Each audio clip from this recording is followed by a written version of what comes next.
नमस्कार, मातृभूमि में आप सभी का स्वागत है। आपके साथ मैं हूं प्रतिमा मिश्रा। 15 अगस्त से पहले घाटी में आतंकी दहशतगर्दी में जुट गए हैं। अनंतनाग जिले के बिजबेहरा इलाके में आतंकियों ने पुलिस और सीआरपीएफ की टीम पर हमला कर दिया, जिसमें एक पुलिसकर्मी के घायल होने की खबर मिल रही है। जख्मी पुलिसकर्मी की हालत गंभीर बताई जा रही है और उन्हें इलाज के लिए अस्पताल ले जाया गया है। पुलिस के मुताबिक इलाके की घेराबंदी भी कर दी गई है और सर्च ऑपरेशन जारी है। आज ही बांदीपुरा में बिहार के रहने वाले मजदूर की गोली मारकर हत्या कर दी गई थी। तो टारगेट किलिंग का भी सिलसिला इस वक्त जारी है जम्मू कश्मीर में। और इस बीच खबर अनंतनाग से आई है, जहां पर पुलिस और सीआरपीएफ की टीम पर हमला किया गया, जिसमें एक पुलिसकर्मी घायल हो गए हैं। जख्मी पुलिसकर्मी की हालत गंभीर बताई जा रही है और उन्हें इलाज के लिए अस्पताल ले जाया गया है। इसी पर ज्यादा जानकारी के लिए आसिफ कुरैशी का मैं रुख करना चाहूंगी, जो इस वक्त हमारे साथ जुड़ गए हैं। आसिफ, ये बताइए कि हमले में कितने लोग शामिल थे और उनके बारे में क्या पता लग पाया? प्रतिमा, देखिए तकरीबन 3 बजे के करीब ये हमला अनंतनाग के दाराशिको बाग के पास हुआ था, जहां पे जम्मू कश्मीर पुलिस और सीआरपीएफ की एक संयुक्त टीम जो थी वो नाके पे खड़ी थी, जिनको निशाना बनाकर कम से कम 2 हमलावरों के बारे में बताया जा रहा है कि उन्होंने ताबड़तोड़ फायरिंग कर दी। फायरिंग की चपेट में एक एसपीओ, जिसका नाम गुलाम कादिर बताया गया है और राजौरी का रहने वाला है, वो जख्मी हो गया है और उसको उपचार के लिए तुरंत ही अनंतनाग के डिस्ट्रिक्ट हॉस्पिटल ले जाया गया, जहां पे उसकी हालत अभी भी गंभीर बनी हुई है, जबकि इलाके की घेराबंदी अभी भी जारी है और तलाशी अभियान चलाया जा रहा है। पुलिस का यह कहना है कि हमलावर, जिनकी संख्या 2 थी, वो एक मोटरसाइकिल पे सवार थे और उसी पे सवार होके वो वहां से भागे, इसीलिए इस पूरे इलाके की घेराबंदी करके उनकी तलाश शुरू कर दी गई है। हालांकि अभी तक किसी के भी इस कॉर्डन में फंसने की या किसी के पकड़े जाने की कोई भी खबर नहीं है, लेकिन तलाशी अभियान अभी भी जारी है। प्रतिमा, आसिफ, ये समझना चाहूंगी, चूंकि आपने कहा नाके पर इस तरीके से फायरिंग हुई है, तो क्या चेकिंग हो रही थी, उससे डर के लोगों ने फायरिंग की, या फिर ये इंटेंशनल था इस तरीके से वहां पर अटैक करना? प्रतिमा, देखिए अमरनाथ यात्रा से पहले जिस तरीके से जगह जगह पे इस पूरे रूट पे, हालांकि बोला जाए तो बिजबेहरा का इलाके से भी जो यात्री गुजरते थे उनके लिए रोड ओपनिंग पार्टीज और सड़क पे नाके लगते थे, और ये नाका भी दाराशिको बाग के पास जो लगा था, ये रोज ही लगता था। और ये माना जा रहा है कि ये इंटेंशनल अटैक इसी नाके पर था और जो संयुक्त टीम सीआरपीएफ और जम्मू कश्मीर पुलिस की यहाँ पे तैनात थी, उन्हीं को निशाना बनाकर ये अटैक हुआ था, जिसमें पुलिसकर्मी जो एसपीओ है गुलाम कादिर है, वो जख्मी हुए हैं, उसका उपचार चल रहा है। बाकी इस पूरे इलाके की घेराबंदी इस हमले के बाद कर दी गई है और अभी भी तलाशी अभियान इस जगह पे चल रहा है। बहुत शुक्रिया इस अपडेट के लिए आसिफ। हमारे सहयोगी बता रहे हैं कि अनंतनाग जिले के बिजबेहरा इलाके में आतंकियों ने पुलिस और सीआरपीएफ की टीम पर हमला किया है। फिलहाल इलाके में सर्च ऑपरेशन जारी। इसी खबर पर कुछ और अपडेट्स आगे आप तक पहुंचाएंगे। बात कर लेते हैं आमिर खान की फिल्म लाल सिंह चड्ढा की। फिल्म कल सिनेमाघरों में रिलीज हो चुकी है, लेकिन सिनेमाघरों के बाहर भी फिल्म पर बवाल जारी है। पंजाब में हिंदू संगठन फिल्म के विरोध में प्रदर्शन कर रहे हैं, जबकि सिख समुदाय आमिर खान के समर्थन में उतर चुका है। तो यह आर पार हो रहा है आमिर खान की कल ही रिलीज हुई फिल्म लाल सिंह चड्ढा पर। हिंदू संगठन विरोध कर रहे हैं और आमिर खान को हिंदू विरोधी बता रहे हैं, तो वहीं सिख समुदाय आमिर खान और इस फिल्म के समर्थन में उतर रहा है।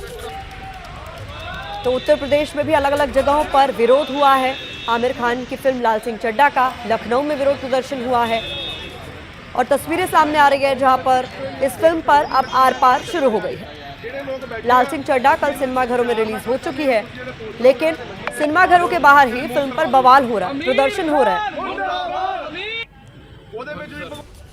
तस्वीरें आपके सामने हैं, जहां हिंदू संगठन फिल्म के विरोध में उतर आए हैं, प्रदर्शन कर रहे हैं, मुर्दाबाद के नारे लगा रहे हैं। वहीं सिख समुदाय आमिर खान के समर्थन में वहीं उड़ते फिरते हैं यहाँ से वहाँ।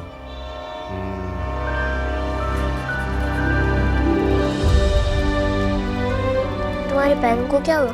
कुछ भी नहीं, मैं तो बिल्कुल चंगा हूँ। कहाँ रहते हो? अपने घर विच। बुद्धू हो क्या? नहीं जी, मैं तो तो एक फिल्म पर 2 तरह की तस्वीर दिख रही है। मेरे 2 सहयोगी मेरे साथ जुड़ गए हैं, आप देख सकते हैं। एबीपी सांझा के संपादक जगविंदर पटियाल हमारे साथ जुड़ गए हैं और साथ ही रणवीर मेरे सहयोगी लखनऊ से जुड़ गए हैं। जगविंदर जी, देखिए जिस तरीके से तस्वीरें सामने आ रही है, तो एक फिल्म पर आर पार की लड़ाई शुरू हो गई। हिंदू संगठन विरोध कर रहे हैं, तो सिख समुदाय जो है वो समर्थन में उतर आया है। देखिए, ये वैसे खामखा का विरोध था प्रतिमा, जलंधर में केवल हुआ है और वहां पर फिल्म को बंद करवाने के लिए प्रशासन को शिवसेना हिंद नाम का संगठन है जिसने एक ज्ञापन सौंपा है। और जब ये प्रदर्शन हुआ, उनकी ये मांग थी कि पीके फिल्म में आमिर खान ने हिंदुओं की भावनाओं को ठेस पहुंचाने वाली कुछ इस तरह का अभिनय किया है जिसको लेकर वो हिंदू विरोधी छवि बता रहे थे आमिर खान की। लेकिन थोड़ी देर बाद वहां पर सिख तालमेल कमेटी के लोग आए और उन्होंने कहा कि जहां तक पीके फिल्म का सवाल है तो ये तो काफी टाइम पहले रिलीज हो चुकी है, आज इसके विरोध का क्या मतलब बनता है। और अगर जो लाल सिंह चड्ढा फिल्म है उस पर कोई विरोध है तो सिखों को उस पर कोई इतराज नहीं है, क्योंकि ये पहले फिल्म एसजीपीसी को भी दिखाई गई है और शिरोमणि गुरुद्वारा प्रबंधक कमेटी का समर्थन मिलने के बाद ही इस फिल्म को पंजाब में रिलीज किया गया है। लिहाजा उन्होंने कहा कि सिख तालमेल कमेटी को इस पर कोई इतराज नहीं है। प्रशासन ने दोनों को जो है वो अपने अपने रास्ते जाने के लिए कहा और उनका ज्ञापन अपने पास रख लिया। जी, रुक करना चाहूंगी मैं रणवीर का भी, क्योंकि उत्तर प्रदेश के अलग अलग शहरों से तस्वीरें आने लगी है। रणवीर, लखनऊ की तस्वीर भी आपके जरिए हम तक पहुंची है जहां पर हिंदू संगठन विरोध में उतर आए हैं। मांग क्या है इन लोगों की? देखिए प्रतिमा, विरोध का एक बड़ा बाजार है और इस बाजार के कई दुकानदार हैं जो अपनी दुकानें चलाते हैं और ऐसी ही कुछ दुकानें हैं सनातन रक्षक सेना और अखिल भारत हिंदू महासभा जैसी, जो अलग अलग मुद्दों पर अलग अलग समय पर विरोध प्रदर्शन करते हैं। लाल सिंह चड्ढा में विरोध इस बात का कि आमिर खान की पत्नी ने 2015 में एक बयान दिया जिसमें उन्होंने कहा कि उन्हें भारत में रहने में डर लगता है और अब 7 साल बाद इस मामले को फिर से सोशल मीडिया के जरिए उछाला गया और जैसे ही ये मामला सोशल मीडिया में आया, इस मामले को कुछ लोगों ने लपक लिया और कल वाराणसी के आईपी मॉल में, माफ़ कीजिएगा, वहाँ पर कुछ सनातन रक्षक सेना के लोग पहुँचे, विरोध प्रदर्शन करना शुरू किया। लखनऊ में अखिल भारत हिंदू महासभा के शिशिर चतुर्वेदी जो अध्यक्ष हैं, उन्होंने विरोध जता के फिल्म पे प्रतिबंध की मांग कर दी और ये सभी लोग सिर्फ यही चाहते हैं कि फिल्म में रोक इसलिए लग जाए क्योंकि आमिर खान की पत्नी ने एक विवादित बयान 7 साल पहले दिया था। बाकी फिल्म किसी ने देखी नहीं और फिल्म के बारे में कोई जानता नहीं। जी बिल्कुल, कुल मिलाकर लाल सिंह चड्ढा बवाल के बावजूद और जितना भी इस पर कॉन्स्पिरेसी हो रही है उसके बावजूद रिलीज हो चुकी है और पहले दिन का कलेक्शन जो है करीब 11 करोड़ का बताया जा रहा है।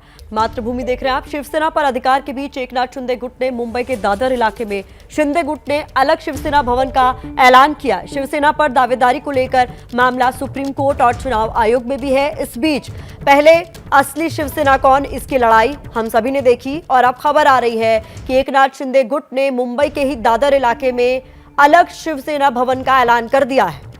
तो शिवसेना यानी जो उद्धव की शिवसेना थी उसका शिवसेना भवन पहले ही दादर में था, लेकिन अब एक नया शिवसेना भवन शिंदे गुट की ओर से उसका ऐलान कर दिया गया है। तो शिवसेना पर अधिकार के बीच ये बड़ी खबर आई। तो मुंबई के दादर इलाके में बनेगा शिंदे गुट का शिवसेना भवन। शिवसेना पर अधिकार के बीच ये बड़ा ऐलान कर दिया गया है। एकनाथ शिंदे गुट ने मुंबई के दादर इलाके में अलग शिवसेना भवन का ऐलान किया है। शिवसेना पर दावेदारी को लेकर मामला सुप्रीम कोर्ट में भी है, चुनाव आयोग के भी समक्ष है और इस बीच एक बड़ा ऐलान जो शिंदे गुट की तरफ से किया गया है कि मुंबई के दादर इलाके में नया शिवसेना भवन बनेगा। शिंदे गुट की ओर से मुंबई के दादर में एक और अलग शिवसेना भवन बनाने का ऐलान किया गया। तो पहले पार्टी किसकी, शिवसेना किसकी, असली शिवसेना किसकी, इसको लेकर लड़ाई चलती रही और अब शिवसेना भवन को लेकर ये नया ऐलान किया गया है। रौनक कुकड़े हमारे सहयोगी ज्यादा जानकारी के साथ जुड़ गए। रौनक, इस बारे में और क्या कुछ अपडेट्स हैं आपके पास, क्योंकि अभी तो लड़ाई पार्टी पर किसका हक है इसको लेकर चल रही थी। जी देखिए, निश्चित तौर पर प्रतिमा जो जानकारी सामने निकल कर आ रही है, शिंदे गुट के विधायक है सदा सरवणकर, जो उसी इलाके से विधायक है जहां पर जिस दादर इलाके में शिवसेना का भवन है, यानी उद्धव ठाकरे की पार्टी का जो मुख्य कार्यालय है शिवसेना भवन, उसी इलाके के विधायक है। उनकी तरफ से जानकारी दी गई है कि अब शिंदे गुट की तरफ से भी शिवसेना भवन जो है वो नया शिवसेना भवन दादर इलाके में ही बनाया जाएगा। और जो जानकारी सामने निकल कर आ रही है कि जब सरकार बनी थी उसके बाद ही शिंदे गुट के कुछ प्रमुख नेता जो है यहाँ पर एक उन्होंने मुआयना भी किया और एक बिल्डिंग भी आइडेंटिफाई की है जिसको तोड़कर नए शिवसेना भवन की नींव जो है वहां पर रखी जाएगी। तो कुल मिलाकर एक बड़ा ऐलान शिंदे गुट की तरफ से होता हुआ दिख रहा है और कहीं ना कहीं उद्धव ठाकरे को घेरने की भी कोशिश इस माध्यम से हो रही है। तो ये जो केलकल रोड पर पहले से ही शिवसेना का भवन है, उससे कितनी दूरी पर हो सकता है इनका नया दफ्तर, ऐसी कोई जानकारी?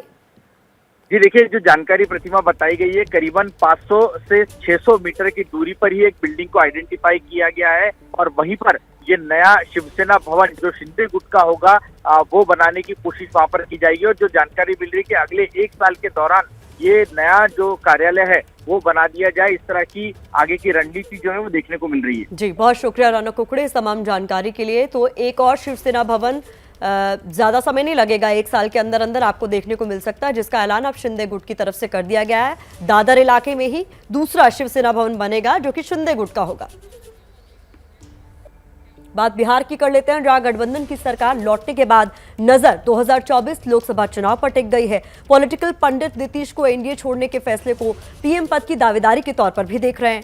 आज सीएम नीतीश कुमार ने खुद को पीएम पद की दावेदारी से दूर बताया, लेकिन अगले ही पल विपक्षी एकता का झंडा बुलंद करने से भी नहीं चूके। हालांकि जैसे जैसे पीएम पद के लिए नीतीश की दावेदारी की चर्चा ने जोर पकड़ा तो विपक्ष की तरफ से विरोध के सुर भी सुनाई देने लगे। विपक्ष एकजुटता के अभाव में दिख रही है, तो दूसरी तरफ पीएम मोदी के चेहरे को, जो कि अपने दम पर 2 बार पूर्ण बहुमत से जीत कर आए हैं, यानी बिहार के सियासी परिवर्तन से 24 में चमत्कार की जो उम्मीद विपक्ष कर रहा है वो आसान नहीं है।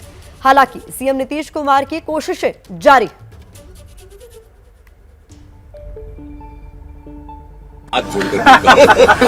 मेरे मन में कोई बात नहीं सर, बिहार का वो कहता रहे, हमारे नजदीक भी कह देता, हम प्रणाम करते। बिहार से अभी तक कोई पीएम नहीं हुआ। हमारा काम है सबका काम करना, और हम कोशिश करेंगे कि सभी दल मिल करके एक साथ चलें।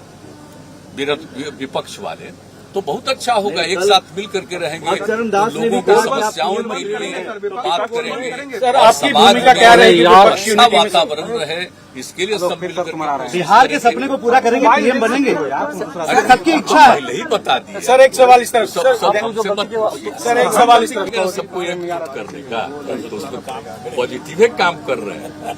बहुत लोगों का फोन आ रहा है, बात हो रहा है, हम सब कर रहे हैं, सब करेंगे। पहले अपना यहाँ का काम करके फिर और जगह। सीएम नीतीश कुमार पीएम पद की उम्मीदवारी से इनकार कर रहे हैं, तो दूसरी तरफ जेडीयू संसदीय दल के अध्यक्ष उपेंद्र कुशवाहा को भरोसा है कि अगर 2024 में मोदी के सामने नीतीश होंगे तो बीजेपी जीत की हैट्रिक से जरूर चूक जाएगी। आपने पहला ट्वीट किया और उसके बाद से ये सब कुछ फैलने लगा, तो आखिर आप लोग बिहार के मुख्यमंत्री नीतीश कुमार को देश की राजनीति में, केंद्र की राजनीति में बतौर प्रधानमंत्री पद के उम्मीदवार क्यों मानते हैं? आपको लगता है कि पूरा विपक्ष मान जाएगा? देखिए, उस रूप में हमने दावेदारी अभी नहीं की है। हमने यही कहा है कि नरेंद्र मोदी जी के सामने एक पर्सनालिटी जो प्रधानमंत्री पद के लिए हो सकता है, उसमें नीतीश कुमार जी हर तरह से फिट हैं। योग्यता का सवाल हो, अनुभव का सवाल हो, जो काम उन्होंने किया है राज्य के मुख्यमंत्री के रूप में, उसको आधार माना जाए तो हर तरह से नीतीश कुमार जी में योग्यता है प्रधानमंत्री पद संभालने की। लेकिन उम्मीदवार के रूप में कोई आज हम लोग उनको ला रहे हैं सीधे, ऐसा नहीं है।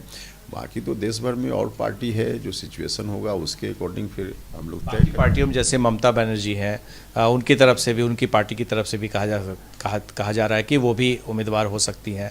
आपको उत्तर प्रदेश है जो सबसे बड़ा स्टेट है, उसको लेकर भी कहा जा रहा है, मायावती है। तमाम किस तरह से इनको सबको एक करेंगे, एक जगह लाएंगे? क्योंकि ये कहा जाता है कि ये जो कुनबा है इतना बड़ा हो जाता है कि एक को संभालो तो दूसरा रूठ जाता है। इसलिए हमने कहा कि अभी कोई उस रूप में हम लोगों ने सोचा नहीं है। अभी कोई उसका प्लान हम दे रहे हो या कोई दावेदारी हम दे रहे हो, ऐसा नहीं है। लेकिन हाँ, ज़रूरत तो है ही आज देश में। जिस तरह से जो आज की सरकार चल रही है, महंगाई चरम सीमा पे, बेरोजगारी का आलम सब लोग देख रहे हैं। आपको लग रहा है कि नरेंद्र मोदी को चुनौती नीतीश कुमार दे पाएंगे? इसके पीछे आप कैसे देखते हैं? हाँ, अगर वैसी स्थिति बनी तो निश्चित रूप से चुनौती ही नहीं दे पाएंगे, बल्कि हर तरह से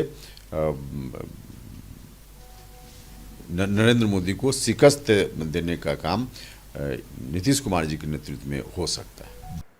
जेडीयू को नीतीश की सियासी ताकत पर कॉन्फिडेंस नजर आ रहा है, लेकिन विपक्ष के सुर अलग अलग नजर आ रहा है। टीएमसी सांसद है सौगत राय, उन्होंने पीएम उम्मीदवारी के लिए ममता बनर्जी के नाम को भी आगे कर दिया। देश की राजनीति में कई नए मोड़ आ रहे हैं। इन पर बात करने के लिए हमारे साथ हैं तृणमूल कांग्रेस के सांसद और आला नेता सौगत राय जी। ये बताइए दादा कि अभी जिस तरह से बिहार की राजनीति बदली है, क्या नीतीश कुमार को विपक्ष का प्रधानमंत्री का चेहरा देख रहे हैं? ये बोलने के लिए अभी समय नहीं है। नीतीश कुमार बीजेपी का संग छोड़ दिया, इससे जरूर बीजेपी का धक्का पहुंचा। और हम लोग जो बीजेपी विरोधी हैं, हम खुशी है। बिहार एक तो हिंदी भाषी राज्य है, हिंदी हार्टलैंड का अंश है, तो वहाँ बीजेपी को धक्का मिलना मतलब वो पीछे चले गए।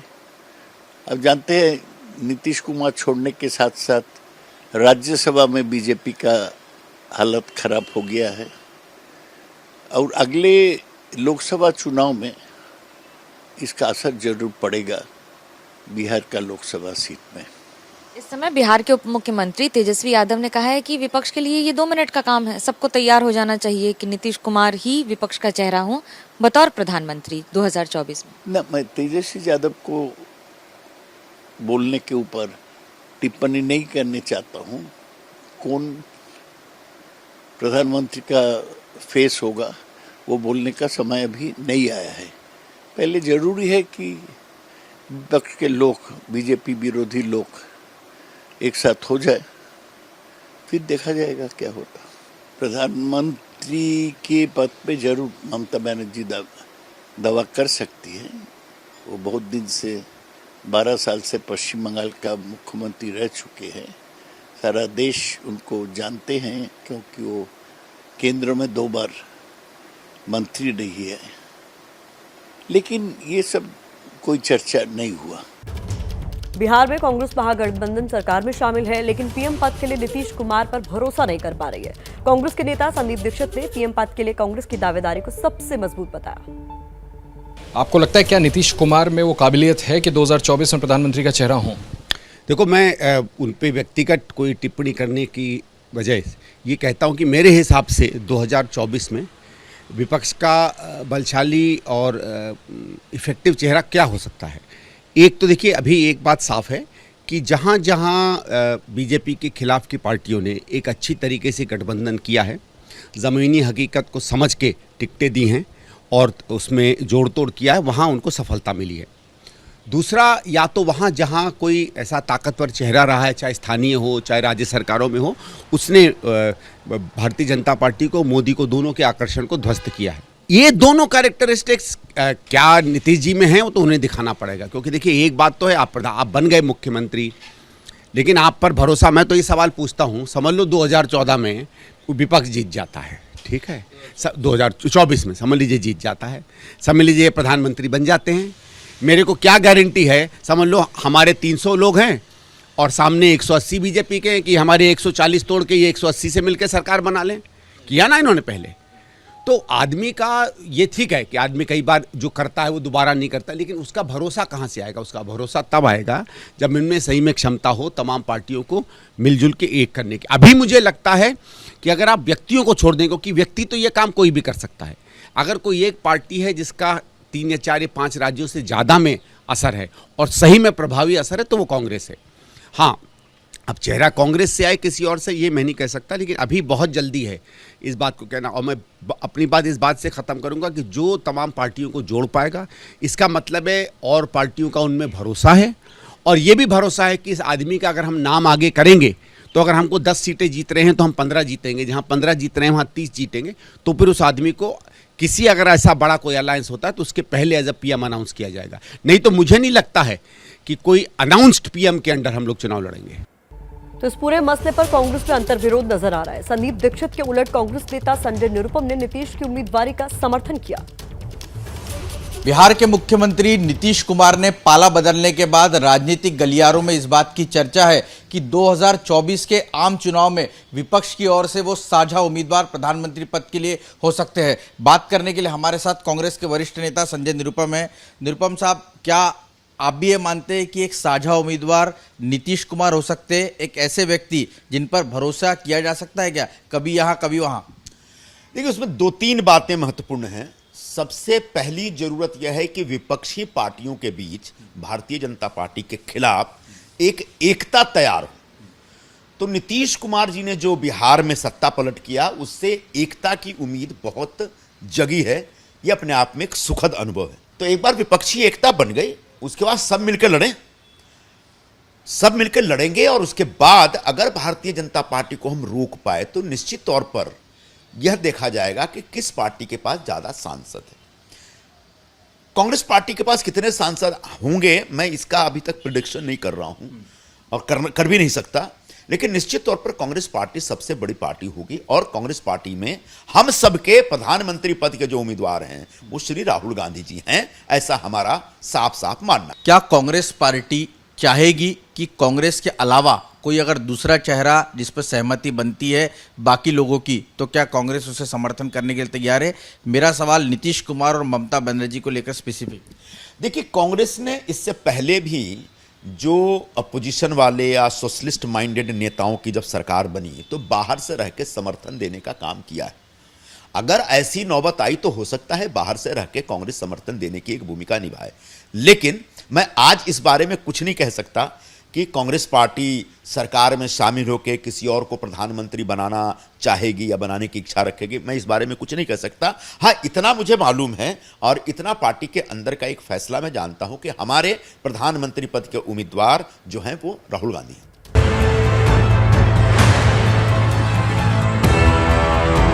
यमुना से दूर रहें, अपने बच्चों का व अपने मवेशियों का ख्याल रखें। कल सुबह के बाद और ज्यादा बढ़ेगा, कृपया करके यमुना के पास बिल्कुल ना आए।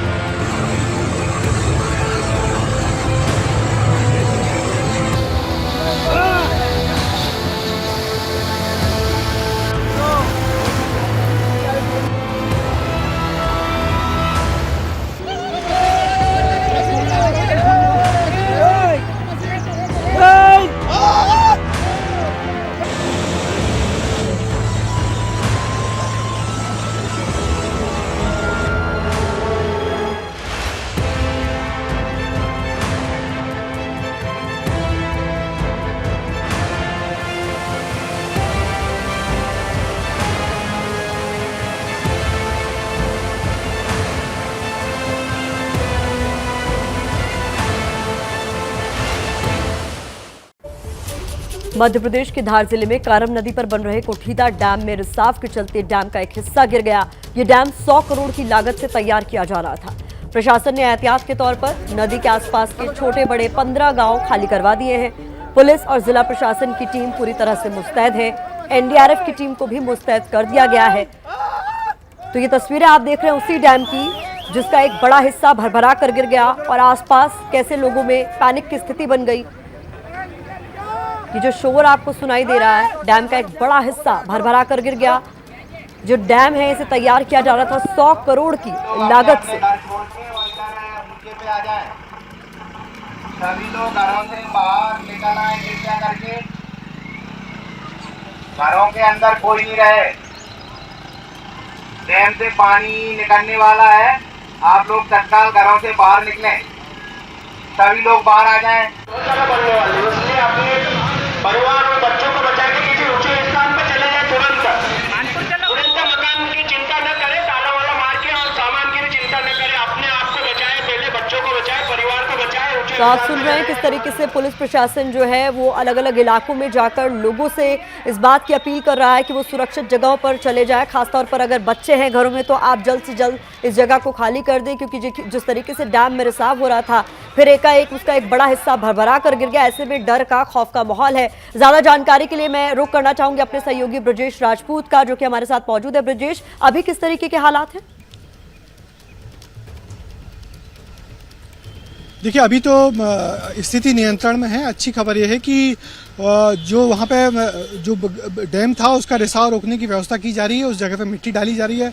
उसके अलावा डैम में जो पानी भरा है उसको कंट्रोल लीकेज किया जा रहा है, यानी कि कंट्रोल तरीके से उसको बाहर निकालने की प्रोसेस शुरू हो गई है। अलग अलग जगह के जगह से नहरें खोदी जा रही हैं जिससे पानी कंट्रोल तरीके से निकल सके, जिससे उस बांध पे पानी का दबाव कम हो सके। और तीसरी अच्छी खबर यह है कि वहाँ पे मौसम एकदम साफ है, बारिश नहीं हो रही है, जिससे और जो बचाव का काम है, राहत का काम है, बढ़िया चल रहा है और उस बांध में और पानी नहीं आ रहा है। सुबह जरूर पैनिक हो गया था। उस बांध के पास से जो ओईवी रोड है, आगरा बॉम्बे रोड है, वहाँ पे ट्रैफिक रोक दिया गया था एहतियातन, मगर अब वो भी ट्रैफिक भी चालू कर दिया गया है। एहतियातन तकरीबन 18 गाँव को खाली करवाने के नोटिस दिए गए हैं और प्रशासन ने वहाँ के लोगों से कहा है कि आप यहाँ से दूर चले जाएं क्योंकि कभी भी पानी छोड़ा जा सकता है।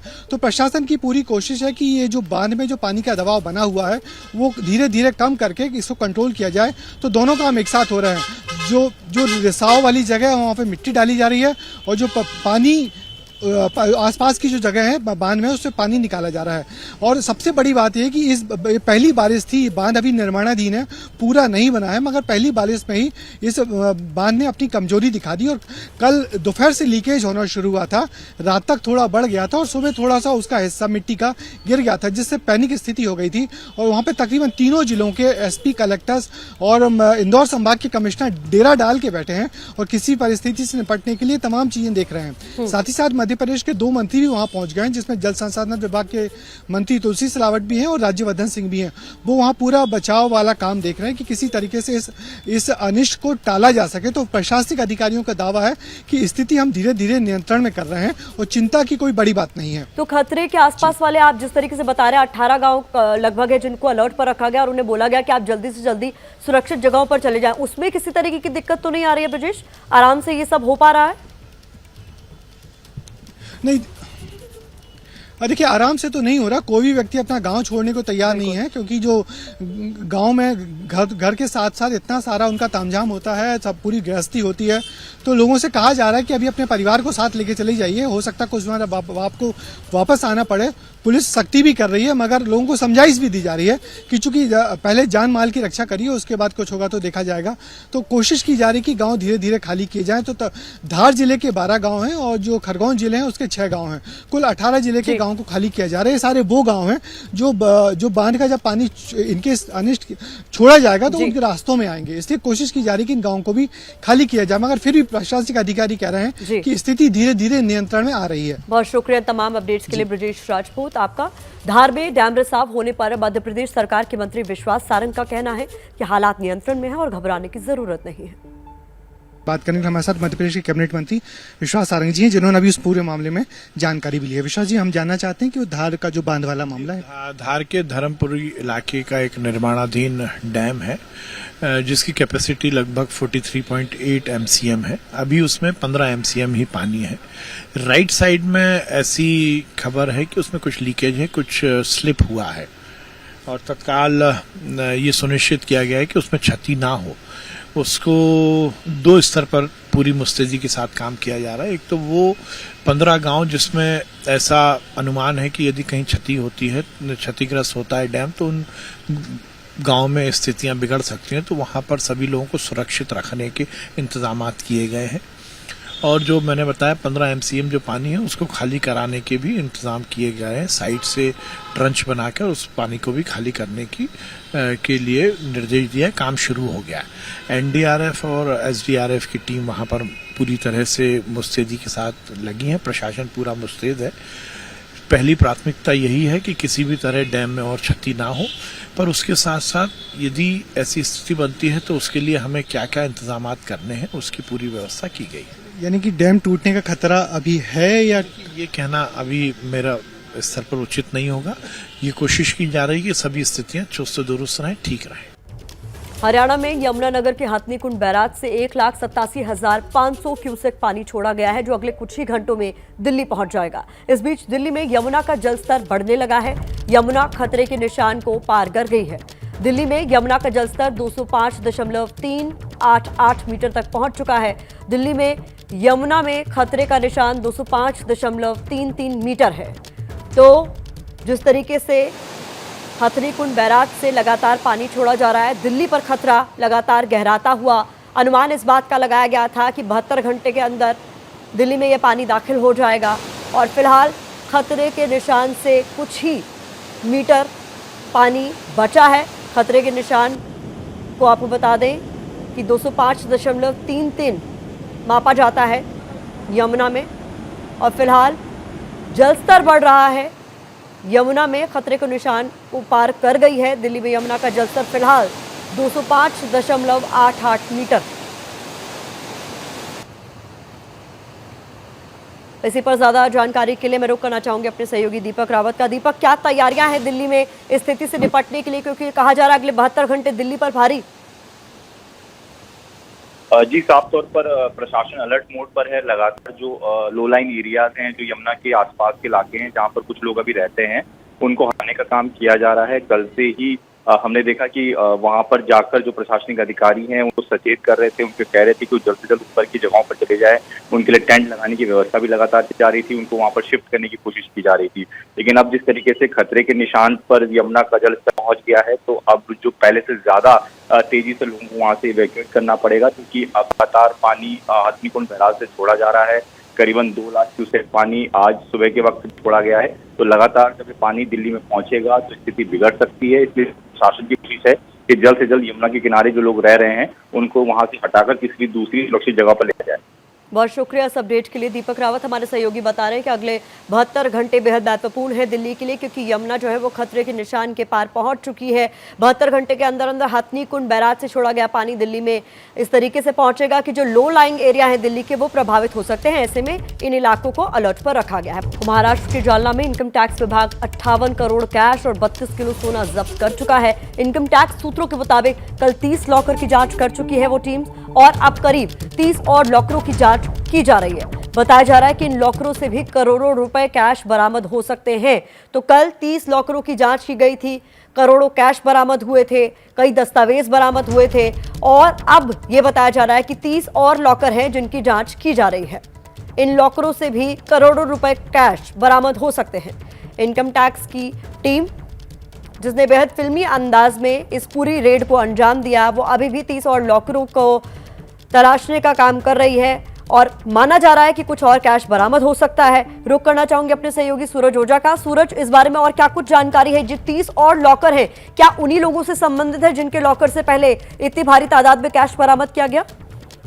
जी बिल्कुल प्रतिमा, देखिए जो पूरा मामला है ये किस तरह से आईटी ने कैसे इस पूरे मामले का खुलासा किया, कैसे 58 करोड़ तक जब्त किए। तो अब जो 30 अकाउंट थे उनकी तो जांच हो चुकी है, लेकिन अब और 30 ऐसे लॉकर्स हैं जिनकी जांच करनी काफी जरूरत है। देखिए आपको बता दें कि ये जो स्टील कंपनी है और जो दूसरी जो इस मामले में संदिग्ध है, उन्होंने अपने एम्प्लॉयज के नाम पर ये लॉकर्स खोले थे, लॉकर्स बनाए थे, लेकिन उस पर एम्प्लॉयज का कोई भी कंट्रोल नहीं था। उस पूरे लॉकर पर इस कंपनी के लोगों का ही कंट्रोल था जो इस कंपनी को कंट्रोल करते हैं। तो ऐसे में अब जो 30 लॉकर्स खुले हैं, हमने देखा कि 58 करोड़ तक कैश मिल चुका है और भी पैसे बाकी है। तो देखिए जो एजेंसी है उनका अनुमान है कि लगभग ये जो पूरा आंकड़ा है 100 करोड़ तक जा सकता है, लेकिन अभी भी आधिकारिक पुष्टि आनी बाकी है।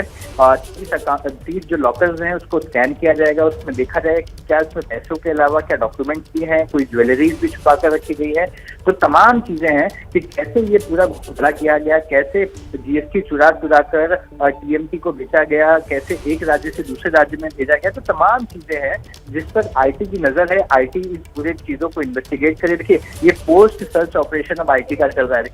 कल इनका ऑपरेशन पूरा हो गया था, जिसके बाद आईटी ने एक ऑफिशियल प्रेस नोट इशू किया था, लेकिन अब ये पोस्ट सर्च ऑपरेशन के बाद का ऑपरेशन चल रहा है, जहां पर जो कई लोगों के बयान दर्ज किए जा रहे हैं, तो कई लॉकर्स को स्कैन किया जा रहा है। जी प्रतिमा, बहुत शुक्रिया सूरज ओझा इस जानकारी के लिए। तो सूरज हमारे सहयोगी बता रहे हैं किस तरीके से जालना में अभी भी कैश की खोज की जा रही है। माना जा रहा है 30 और लॉकर हैं जिसमें कैश और मिल सकता है।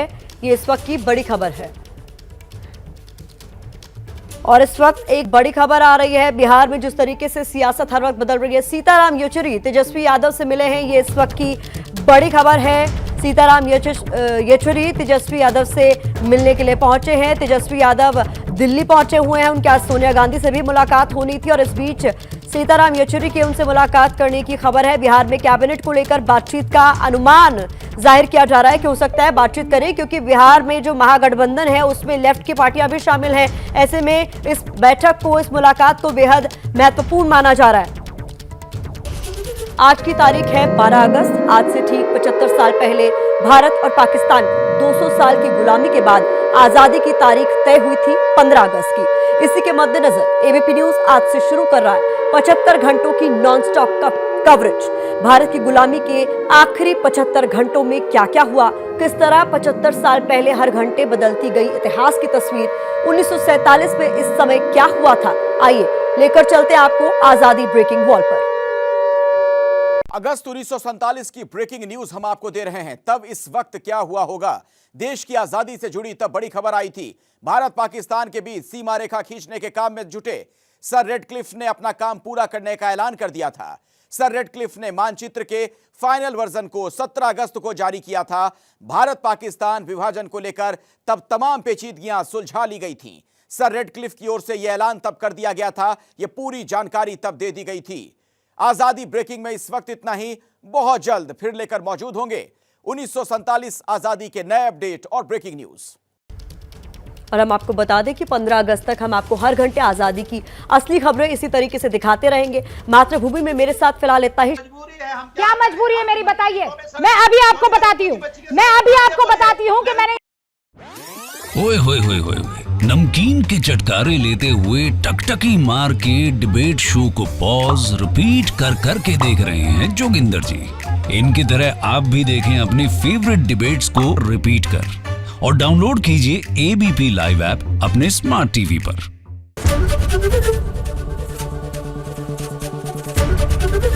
एबीपी न्यूज आपको रखे आगे।